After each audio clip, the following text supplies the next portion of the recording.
Hello everyone, welcome to RG Vikramjit application. सभी students का बहुत बहुत स्वागत है। एक बार फटाफट से बताएंगे कि ऑडियो वीडियो क्लियर है क्या, फिर क्लास स्टार्ट करते हैं। एक बार जल्दी से बता दीजिए, ऑडियो वीडियो सब क्लियर है क्या।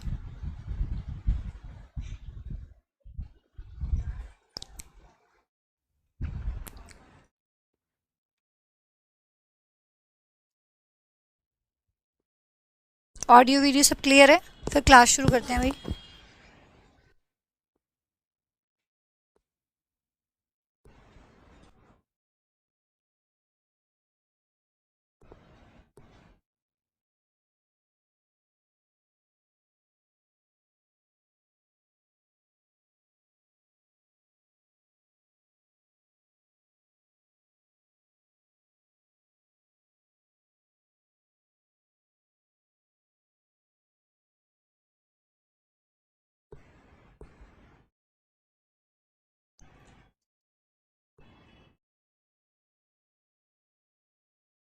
ठीक है भाई, सब कुछ क्लियर है।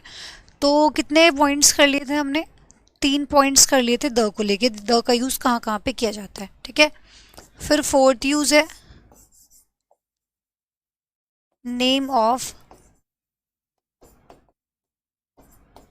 Historical events. जो आपके हिस्टोरिकल इवेंट्स होते हैं उनसे पहले भी हम द का यूज़ करते हैं।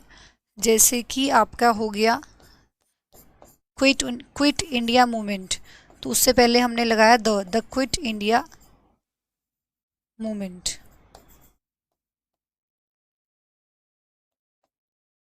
फिर आपका हो गया जैसे द रशियन रिवॉल्यूशन,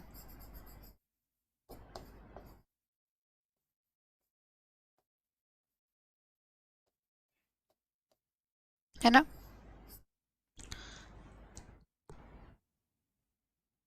फिर जैसे आपका हो गया फ्रेंच रिवॉल्यूशन।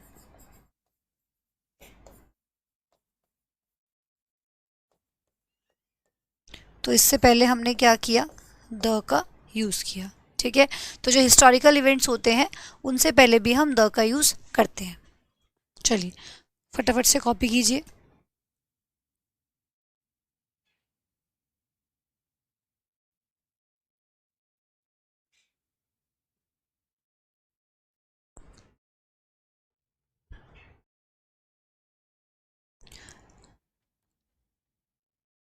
ठीक है, चलिए साथ साथ कॉपी रख सकते हैं आप इसको, साथ साथ कॉपी कर सकते हैं भाई।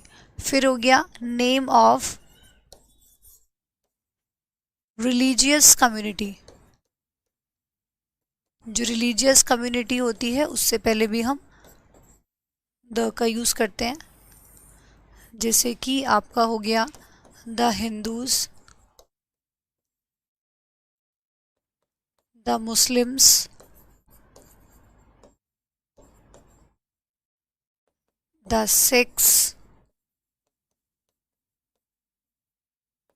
द ब्रिस्ट,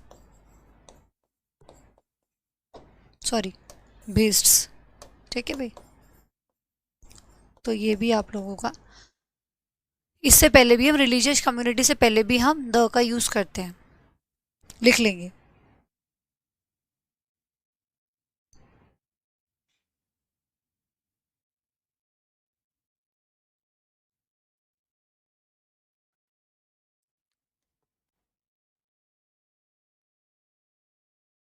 फिर यहाँ स्पेस है, मैं ये लिख देती हूँ। फिर आपका हो गया नेम ऑफ एम्पायर्स। जो एम्पायर के नाम होते हैं, या आप कह सकते हो डायनेस्टीज, उनसे पहले भी हम क्या करेंगे, द का यूज़ करेंगे। जैसे the Mauryan empire, Maratha empire, है ना, ऐसे करके।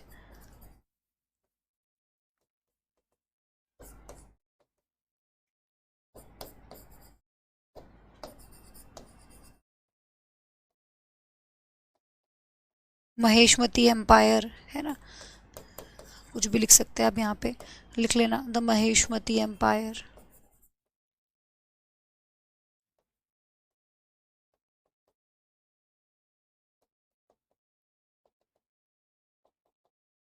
तो उनसे पहले भी हम द का यूज़ करते हैं।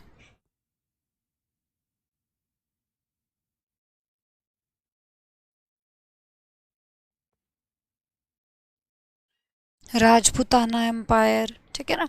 मौर्यन एम्पायर हो गया, मराठा एम्पायर हो गया, आपने हिस्ट्री में पढ़ा होगा ये सब। महेशमती एम्पायर है ना, राजपूताना एम्पायर, ये वही है पूरा, YAN।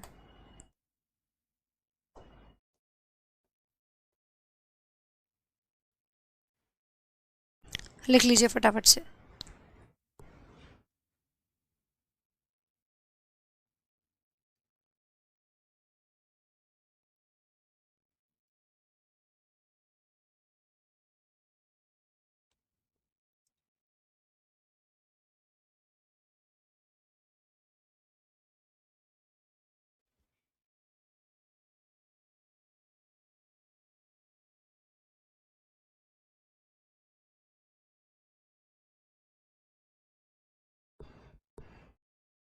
हो गया। चलिए नेक्स्ट है फिर, नेम ऑफ पॉलिटिकल ग्रुप्स। जो पॉलिटिकल ग्रुप्स होते हैं उनका जो नाम होता है, जैसे आपका हो गया the BJP, the BSP, the Samajwadi party,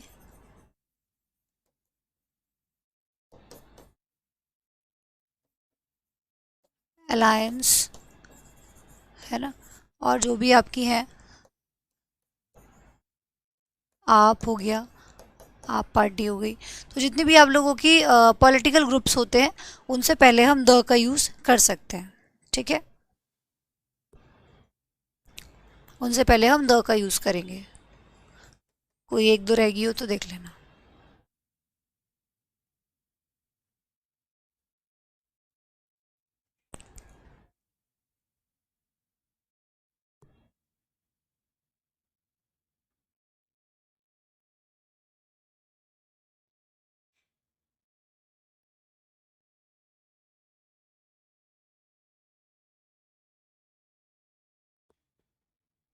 हो गया note.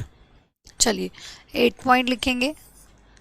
Name of musical instrument, name of musical instrument.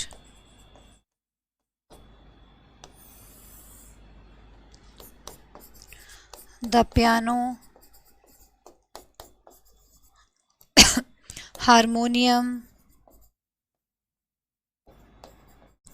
Flute, इन सब से पहले हार्प, ठीक है। तो इन सब से पहले आप क्या करते हैं, लिख लीजिए, वो भी लिख लीजिए, एग्जाम में क्वेश्चन आ सकता है। इन सब से पहले हम द का यूज़ करते हैं। म्यूजिकल इंस्ट्रूमेंट जो हमारे होते हैं ना, तबला हो गया और भी बहुत सारे हो सकते हैं, ठीक है। जो भी आप यहाँ पे ऐड करना चाहें, जो हमारे म्यूजिकल इंस्ट्रूमेंट होते हैं उनसे पहले हम द का यूज़ करते हैं।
चलिए फिर नेक्स्ट है, कौन सा नंबर था, 8।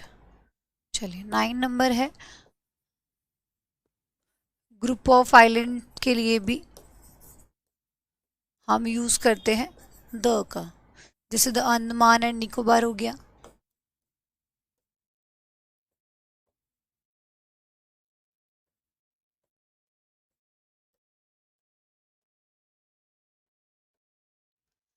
द फिलीपींस हो गया,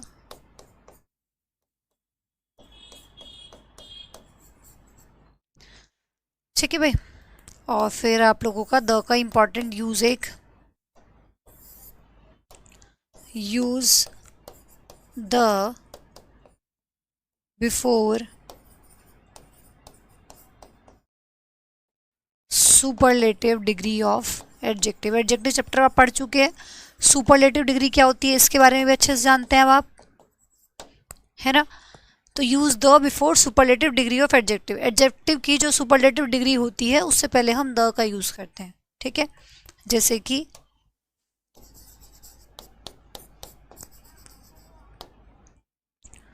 this is the best book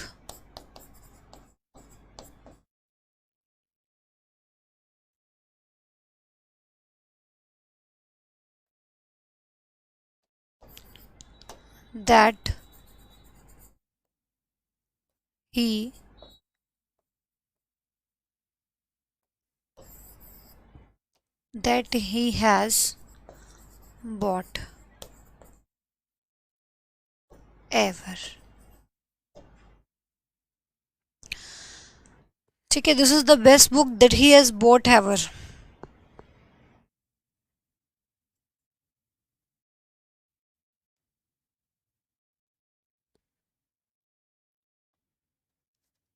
ये सबसे अच्छी बुक है जितनी भी उसने अब तक खरीदी है। तो देखो यहाँ पे जो बेस्ट है क्या है आप लोगों की, सुपरलेटिव डिग्री है। ये ऑलरेडी आप एडजेक्टिव के अंदर पढ़ चुके हो। एडजेक्टिव की 3 डिग्री होती है, पॉजिटिव, कंपैरेटिव, सुपरलेटिव। सुपरलेटिव मतलब सारे में से किसी एक की बात करते हैं, जितनी बुक उसने खरीदी है उनमें सबसे अच्छी ये वाली है, तो ये आपकी बेस्ट सुपरलेटिव होगी। सुपरलेटिव डिग्री से पहले हम द का यूज़ करते हैं, ठीक है। ये इंपॉर्टेंट नोट है जो आपके एग्जाम में यहाँ से क्वेश्चन भी आता है कि सुपरलेटिव डिग्री से पहले हम द का यूज़ करते हैं। जनरली द नहीं लगा के देते हैं वो, तो आपको द लगाना होता है बहुत बार, एक बार नहीं बहुत बार ये क्वेश्चन आपके एग्जाम में आया है कि सुपरलेटिव डिग्री लगी हुई है और उससे पहले द नहीं लगा हुआ, तो आपको वहाँ पे लगाना होता है। तो ये एरर कई बार आपके एग्जाम में पूछी गई है, तो ये चीज़ आप लोगों को ध्यान रखनी है कि सुपरलेटिव डिग्री से पहले हम किसका यूज़ करेंगे, द का यूज़ करेंगे। जल्दी से कॉपी कीजिए इसको।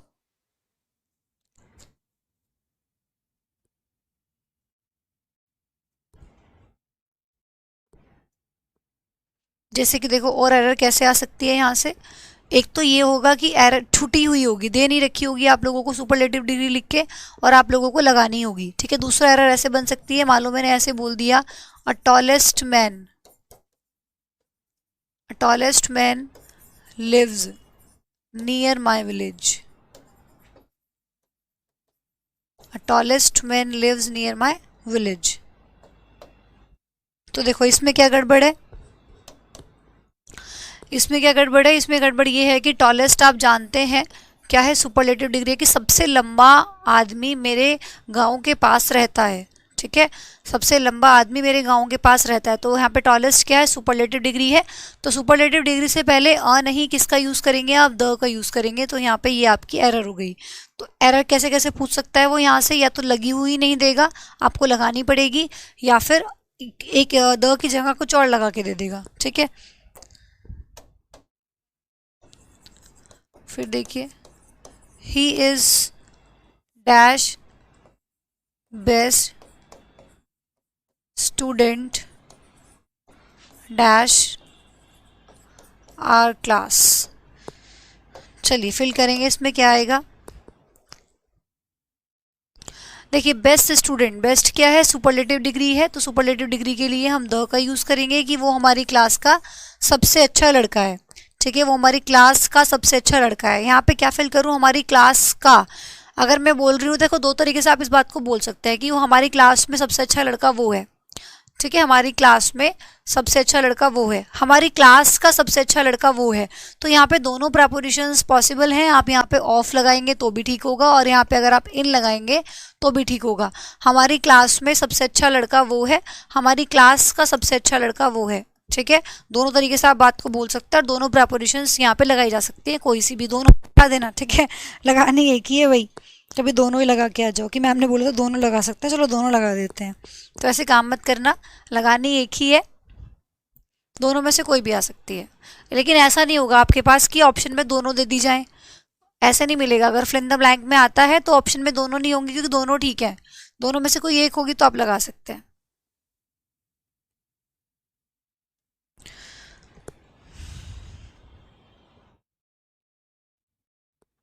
अब यहाँ पीछे देखो आपने पढ़ा कि हम सुपरलेटिव डिग्री से पहले द का यूज़ करते हैं। अब नेक्स्ट 10th नंबर ये था। अब 11th में हम इसका उल्टा पढ़ेंगे कि कंपैरेटिव डिग्री से पहले हम द का यूज़ नहीं करते हैं। ठीक है, तो do not use the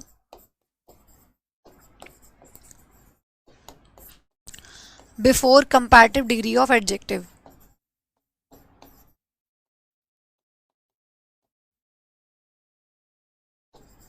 do not use the before comparative degree of adjective. Adjective की कंपैरेटिव डिग्री से पहले हम द का यूज़ नहीं करते। दोनों बातों में डिफरेंस समझ आया? ठीक है भाई, सुपरलेटिव डिग्री के केस में करना है और कंपैरेटिव के केस में नहीं करना है। ठीक है, फॉर एग्जांपल अगर मैं ऐसे कह दूं, अब कंपैरेटिव और सुपरलेटिव समझाने की मुझे ज़रूरत नहीं क्योंकि पूरा एडजेक्टिव चैप्टर का हो चुका है। ठीक है भाई, तो ये आप लोगों का मैं अगर ऐसे बोल दूं, he is the better, he is the better than you, या मैं ये कह दूं कि she is the senior to you.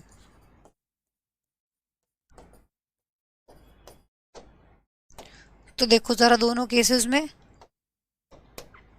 भाई he is the better than you, better क्या है? कंपैरेटिव डिग्री है और कंपैरेटिव डिग्री से पहले हम द का यूज़ नहीं करते हैं। स्पेशली तब तो बिल्कुल भी नहीं जब उसके बाद दैन या टू लिखा हो, लेकिन इसके कुछ दो एक्सेप्शंस हैं इसके जहाँ पे हम कंपैरेटिव डिग्री से पहले द का यूज़ करते हैं, उसके बारे में हम बात करेंगे अब। ठीक है, तो यहाँ पे कंपैरेटिव डिग्री के बाद जब दैन या टू लिखा हो तो हम यहाँ पे कंपैरेटिव डिग्री से पहले द का यूज़ नहीं करेंगे। ठीक है, तो ही इज़ बेटर दैन यू बस ऐसे बोलेंगे, ही इज़ द बेटर नहीं आएगा। इसी तरीके से सीनियर भी क्या है, आप लोगों की कंपैरेटिव डिग्री होती है, सीनियर जूनियर। ठीक है, कंपैरिजन ही करते हैं कि वो मुझसे बड़ा है वो मुझसे छोटा है, तो इससे पहले भी आप द का यूज़ नहीं करेंगे। तो जब भी कंपैरेटिव डिग्री के पास बाद दैन या टू लिखा है तो बिल्कुल भी आपका उससे पहले द नहीं आएगा। ठीक है, तो इसमें से दोनों में से आप द को हटा देंगे। अब इसके एक्सेप्शंस हैं दो, इसको जल्दी से लिखेंगे फिर मैं दोनों एक्सेप्शंस बताती हूँ। फटाफट से कॉपी कीजिए भाई इसको।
हो गया, नोट कर लिया?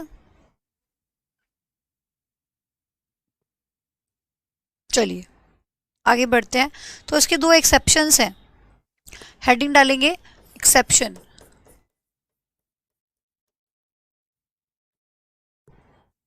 लिखेंगे in the following two cases, Hindi वाले स्टूडेंट्स लिखना चाहें तो लिख सकते हैं इन दो केसेस में, in the following two cases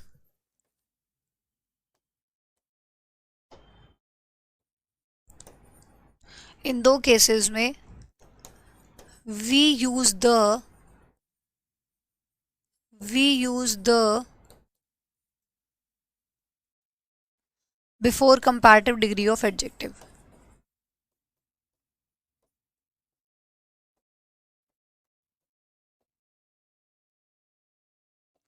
इन दो केसेस में हम कंपैरेटिव डिग्री ऑफ एडजेक्टिव से पहले द का यूज़ करते हैं। ठीक है, वो केसेस कौन से हैं उसके बारे में हमें पढ़ना है।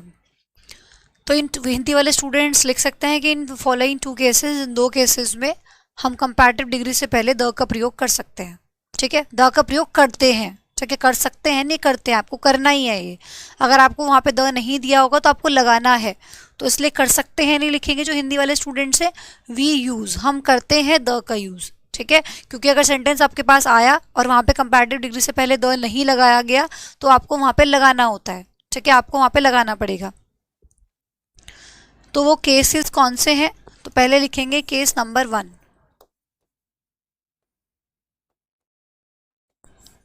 इफ आफ्टर कंपैरेटिव डिग्री, अगर कंपैरेटिव डिग्री के बाद, if after comparative degree of the two is written, of the two, अगर कंपैरेटिव डिग्री के बाद ऑफ द टू लिखा हो, ठीक है, अगर if after comparative degree of the two is written, अगर कंपैरेटिव डिग्री के बाद ऑफ द टू लिखा हो तो उस केस में हम कंपैरेटिव डिग्री से पहले द का यूज़ करेंगे। ये पहला केस हो गया भाई। दो केसेस ऐसे होते हैं जहाँ पे हम कंपैरेटिव डिग्री से पहले द का यूज़ करते हैं। उसमें से पहला केस अभी हम पढ़ रहे हैं कि जब कंपैरेटिव डिग्री के बाद ऑफ द टू लिखा हो। हिंदी वाले स्टूडेंट्स लिख सकते हैं कि अगर कंपैरेटिव डिग्री के बाद ऑफ द टू लिखा हो तो हम कर सकते हैं, ठीक है, करते हैं, ठीक है, कर सकते हैं निकल रहा है मुंह से बार बार, करते हैं, ठीक है। तो वहां पे हमें करना है द का यूज। फॉर एग्जाम्पल मैंने कहा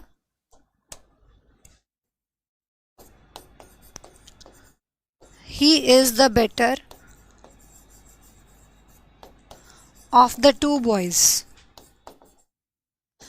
अब देखो, जो चीज़ें मैं आप लोगों को बोलती हूँ कुछ सोच समझ के बोलती हूँ। पीछे मैंने आप लोगों को क्या बताया था कि भाई कंपैरेटिव डिग्री से पहले आपको द का यूज़ नहीं करना है, ठीक है।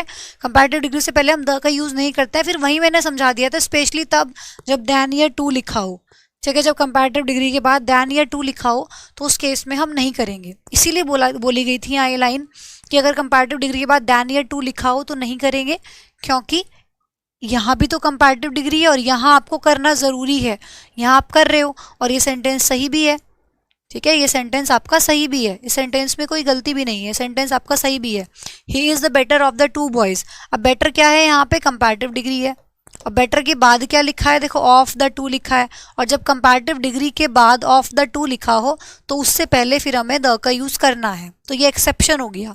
तो उसका मतलब ये हुआ कि जब कंपैरेटिव डिग्री के बाद दैन या टू लिखा है तो आप नहीं यूज़ करेंगे। और अगर ऑफ द टू लिखा है, ये एक्सेप्शन के अंदर आ गया।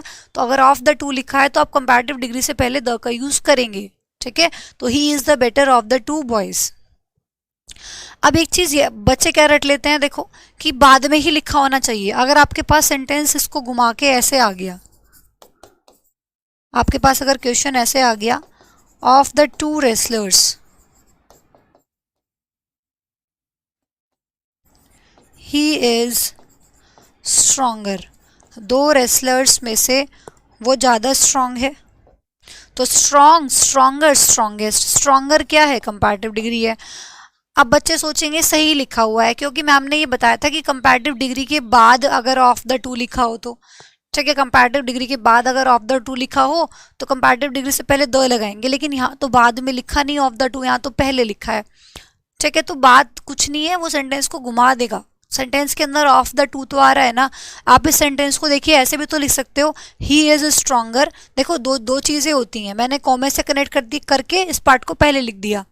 मैं अगर कॉमा हटाऊंगी तो ये पूरा पार्ट उठ के पीछे भी आ सकता है। देखो ही इज स्ट्रॉन्गर है ना, वो ज़्यादा स्ट्रॉन्ग है ऑफ द टू रेसलर्स। मैं इस सेंटेंस को ऐसे भी तो बोल सकती हूँ, ही is stronger of the two wrestlers, he is stronger of the two wrestlers. और मैंने इस चीज़ को घुमा के मैं ऑफ द टू रेसलर्स को पहले ले आई, of the two wrestlers he is stronger. तो उससे कोई फर्क नहीं पड़ेगा कि पहले लिखा है कि बाद में लिखा है, कनेक्ट इसी से है, इसी के बाद का ही पार्ट है ये कंपैरेटिव डिग्री के बाद का ही पार्ट है, जिसको उठा के पहले लिख दिया गया और कॉमे से कनेक्ट कर दिया गया, ठीक है। तो यहाँ पे ऑफ द टू का केस है, इसलिए आप यहाँ पे क्या करेंगे, स्ट्रॉन्गर से पहले द का यूज करेंगे कि he is the stronger of the two wrestlers, ठीक है भाई। तो ऐसा नहीं, रटना नहीं होता।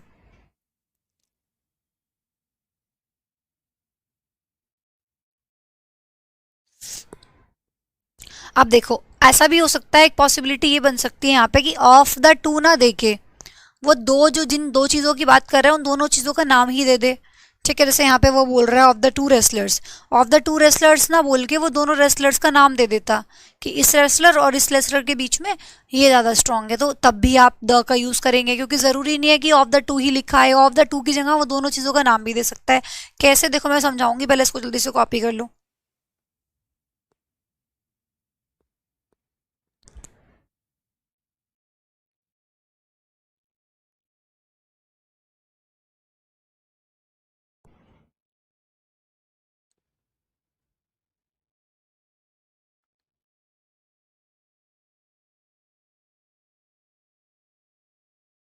हो गया होगा copy.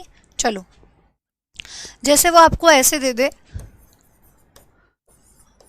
Of Delhi and Mumbai, of तो लगा है ना, और टू की जगह उसने दोनों जगह का नाम दे दिया, ऑफ दिल्ली एंड मुंबई। उसने ऑफ द टू ना लिख के क्या किया, ऑफ द टू ना लिख के उसने दोनों जगह का नाम दे दिया, ठीक है। Of Delhi and Mumbai, which city is better. पूछ रहे कि दिल्ली और मुंबई में से कौन सी सिटी बेटर है। मैं इसको घुमा के ऐसे भी तो लिख सकती हूँ, which city is better of Delhi and Mumbai. एक ही तो बात है, वहां कॉमा से कनेक्ट कर दिया तो उसको पहले लिख दिया बस, है ना, और उसको बाद में लिख दिया, दोनों का एक ही बात है। तो ऐसे इस फॉर्म में भी आ सकता है आपके पास, इस फॉर्म में भी आ सकता है। तो दोनों, इसमें ये नहीं सोचना कि मैम ने तो ऑफ द टू बोला था तो ऑफ द टू के केस में ही लगाएंगे हम। तो उन्होंने ऑफ द टू ना लिख के टू की जगह दोनों नाम बता दिए। इसको ऐसे ही बोला सकता था कि which city is better of the to cities, है ना, दो सिटीज़ में से कौन सी सिटी बेटर है। उन्होंने सिटी के नाम ना देके, सिटीज़ ना लिख के दोनों सिटीज़ के नाम दे दिए, ठीक है, दिल्ली एंड मुंबई। तो यहाँ पे ऑफ द टू ही है ये भी, तो यहाँ पे आपको द लगाना ज़रूरी है, which city is the better. और इसी तरीके से यहाँ पे भी क्या आएगा, द आएगा, which city is the better of Delhi and Mumbai, which city is the better, ठीक है। तो अगर इस तरीके से आता है तो भी आप द लगाएंगे, ध्यान रखिएगा। तो ये तो था केस नंबर 1, ठीक है।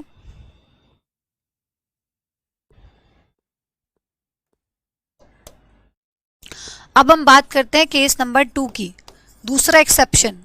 दूसरा एक्सेप्शन कहाँ है, जहाँ पे हम कंपैरेटिव डिग्री से पहले द का यूज़ करते हैं। इन दो एक्सेप्शंस को छोड़ के आप नहीं करोगे कहीं भी यूज़, बाकी इन दो जगह करना होता है, ठीक है।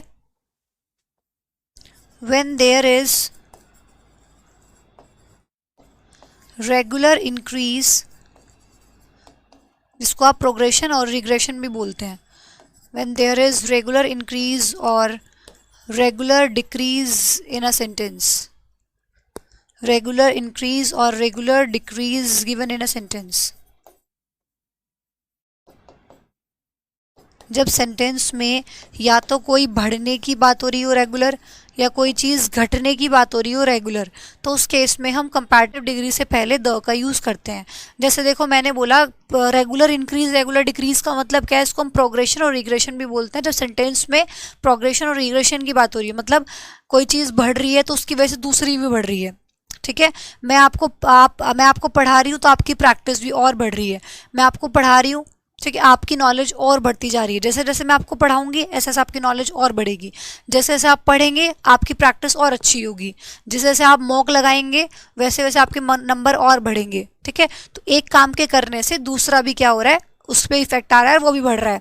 जैसे जैसे हम ऊपर जाएंगे और ठंड बढ़ेगी, ठीक है। जैसे जैसे हम पहाड़ों पर जाएंगे, जितना ऊपर जाएंगे the higher we go the colder we feel, ठीक है। जितना हम ऊपर जाते हैं उतना हम ठंड फील करते हैं। तो इस तरह के जो सेंटेंस होते हैं, या तो उसमें रेगुलर इंक्रीज हो रहा हो या उसमें रेगुलर डिक्रीज हो रहा हो, कि एक चीज़ों के कम होने से दूसरी चीज़ भी कम हो रही है। कि जैसे जैसे हम नीचे आते हैं पहाड़ों से वैसे वैसे हम वार्मर फील करते हैं, ठीक है। ठंडा का उल्टा हो गया कि भाई जैसे जैसे नीचे उतरते जाएंगे गर्मी होती चली जाएगी, ठीक है। तो जो प्रोग्रेशन और रिग्रेशन दिखाते हैं, मतलब जो रेगुलर इंक्रीज और रेगुलर डिक्रीज अगर आपको सेंटेंस में दिया गया है तो उस केस में आप क्या करेंगे, यहाँ पे यूज़ करेंगे दोनों केस में कंपैरेटिव डिग्री का। जैसे हम कहते हैं ना, the more he gets the more he wants, अपने लिए भी है the more we get the more we want. जितना हमें मिलता है हम उतना और चाहते हैं फिर, है ना। आप भी हैं, कल आपको जॉब मिल जाएगी तो आप फिर उससे अच्छे की चाह रखेंगे कि मुझे इससे भी अच्छी मिल जाए। फिर और आगे प्रमोशन के लिए आप लोग प्रिपरेशन करते रहेंगे, एग्जाम देते रहेंगे। तो the more we get more we want, है ना। जितना हम चाहते हैं उतना इज गिवन, यहाँ इज लगा लीजिएगा, ठीक है। जितना हम चाहते हैं, जितना हमें मिलता है फिर हम और चाहते हैं।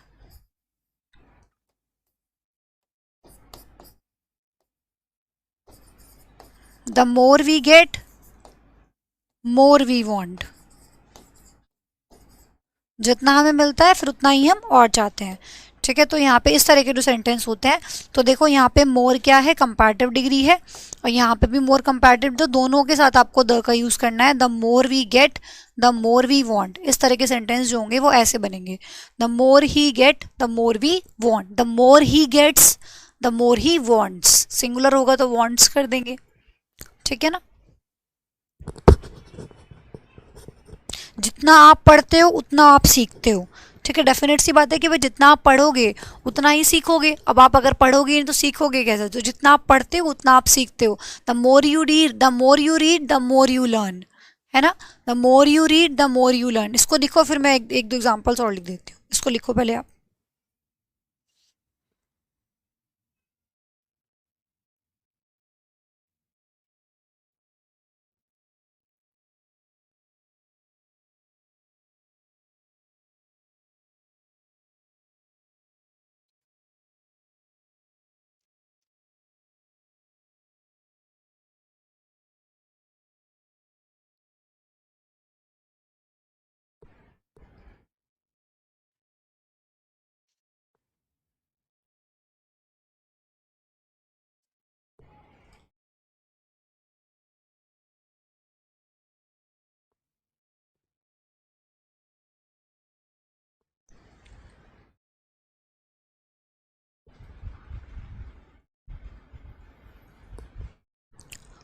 लिख लिया?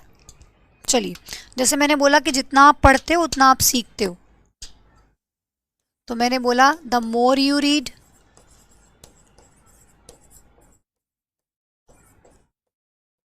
More you learn.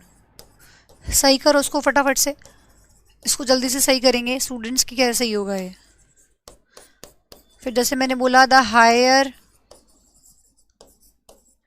You go from the base camp,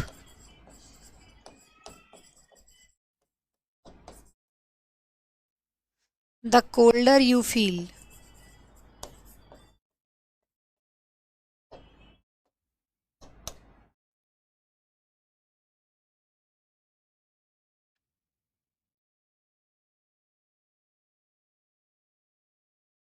बताएंगे भी सभी स्टूडेंट्स।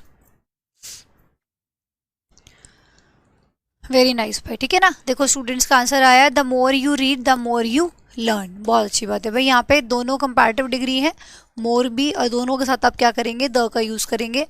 इसी तरीके से the higher you go from the base camp, base camp से आप जितना हाइट पे जाओगे, जितना ऊपर जाओगे, उतनी ही ठंड बढ़ती चल जाएगी। द कोल्डर यू फील, उतना ही आप ठंडा फील करेंगे।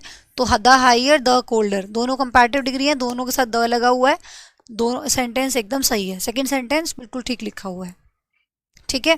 तो देखो जो ये वाला टॉपिक है ना, जो हमने टॉपिक किया अभी, कि क्या समझा हमने, एक बार दोबारा देखेंगे क्योंकि इंपॉर्टेंट टॉपिक है, एक बार दोबारा समझेंगे। सुपरलेटिव डिग्री से पहले हम द का यूज़ करते हैं, ठीक है, हमें करना होता है सुपरलेटिव डिग्री से पहले। ही is the best student of the class, हो गया।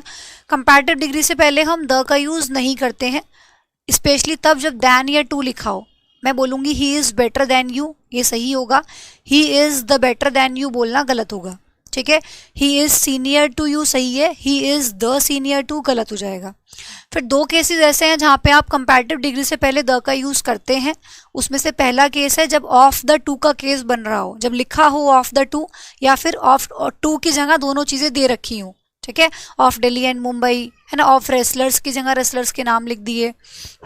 उस केस में आप कंपैरेटिव डिग्री से पहले द का यूज़ करेंगे, ठीक है। दूसरा केस, दूसरा एक्सेप्शन क्या है? दूसरा एक्सेप्शन है आपका ये वाला, कि जब आपके सेंटेंस में रेगुलर इंक्रीज और रेगुलर डिक्रीज दिया हुआ हो, तो आप क्या करेंगे? दोनों के साथ आप द का यूज़ करेंगे। अब ये वाला जो टॉपिक है, ये सबका पढ़ाने का देखो तरीका अलग अलग होता है।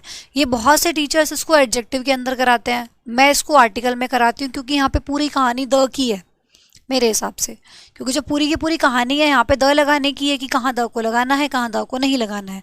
तो मैं इस वाले पार्ट को आर्टिकल के अंदर कराती हूँ।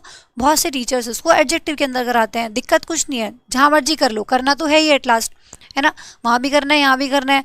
तो वहाँ पे इतना डीपली मैंने आपको नहीं बताया होगा, मैंने शायद वहाँ पे बोला भी होगा कि इसको डीपली आर्टिकल में करेंगे। तो हमने इसको यहाँ पे किया। तो सबके कराने का तरीका, जगह अलग अलग होती है। कोई किसी चीज़ को कई किसी चैप्टर के अंदर पढ़ा रहा होता है, तो कोई किसी चीज़ को किसी चैप्टर के अंदर पढ़ा रहा होता है। बट इट डजेंट मीन कि आपको कुछ छुड़वा दिया गया है। स्पेशली इन माई क्लास, मेरी क्लास में तो ऐसा हो ही नहीं सकता कि आपको कोई टॉपिक छुड़वा दिया जाए। जितना मुझसे हो पाता है, जितना मुझे लगता है कि बच्चों को जाना चाहिए, उतना ज़्यादा कॉन्सेप्ट्स आपके पास जाते हैं। ठीक है, जो आपके एग्जाम के लिए इंपॉर्टेंट है, जो आपके एग्जाम पॉइंट ऑफ व्यू से इंपॉर्टेंट है। आलतू फालतू की चीज़ों की मैं बात नहीं कर रही हूँ। जो आपके सीधा एग्जाम को टारगेट करते हैं, वो सारे कॉन्सेप्ट्स मैंने आपको कराए हैं, और जो चैप्टर्स बचे हैं उनके भी कराए जाएंगे। ठीक है, आप एडजेक्टिव चैप्टर खोल के देखना, मैंने डेफिनेटली वहाँ ये चीज़ बोली होगी कि मैं ये वाला कॉन्सेप्ट आपको आर्टिकल में कराऊंगी। ठीक है, तो आर्टिकल आ गया है, तो इसलिए हम इस चीज़ को यहाँ पढ़ते हैं। चलिए भाई, आज के लिए इतना ही। मिलते हैं फिर नेक्स्ट क्लास में, आर्टिकल नंबर 5 में चीज़ों को आगे बढ़ाएंगे यहीं से ही। ठीक है, तो आप इसको अच्छे से नोट कर लीजिएगा, और पीडीएफ से नोट नहीं करना है आप लोगों को, क्लास से ही नोट करना है, क्लास चलते चलते नोट करना है। क्योंकि बहुत सी बातें ऐसी होती हैं जो पीडीएफ से मैं नहीं समझ आती। डायरेक्ट अगर हम पीडीएफ से नोट करेंगे तो जो चीज़ मैंने बोली है वो आपको समझ में नहीं आएंगी, ना सुनाई दोगे, फिर आप उसको मिसअंडरस्टैंड कर लेते हैं। ठीक है, तो इसलिए इसको ध्यान से सुनिए जो चीज़ बोली जा रही है, क्लास सुनते सुनते ही आपको नोट करना है।